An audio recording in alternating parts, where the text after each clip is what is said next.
There may be occasions where you're using a variable and you want to reset the value in the midst of the program.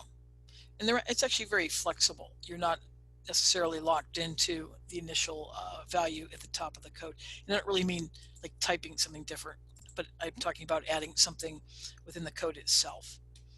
So for example, if you look at the initial setup code on this, there's two variables that have already been defined and initialized. So you have circle horizontal, circle vertical.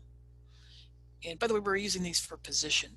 If you look down in the circle function down below, circle horizontal, circle vertical, where they've initially been defined, they were initialized at a value of 100.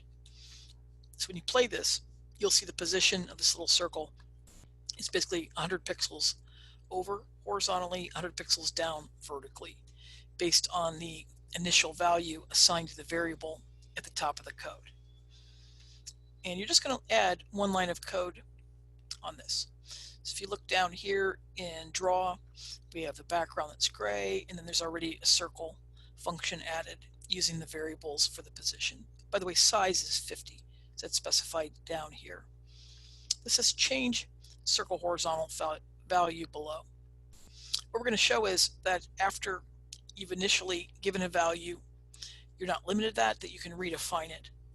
And all you're going to have to do is put in the name of the variable you're redefining and then just equals in a new value.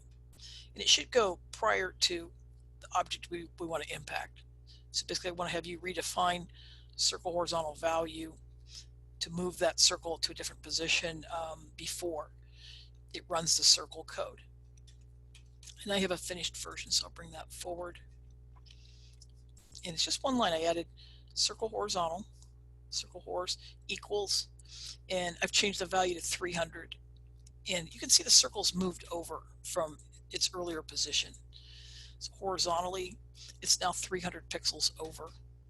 And you can experiment with that. If I change it to 200, you see it move a little bit to the left. Maybe I want it at 400, all the way over to the edge. And the main thing is to realize that because this code is run top down, that you can redefine a variable value in the middle of your code and it'll impact things after it. And that's overriding the initial value that was set above it.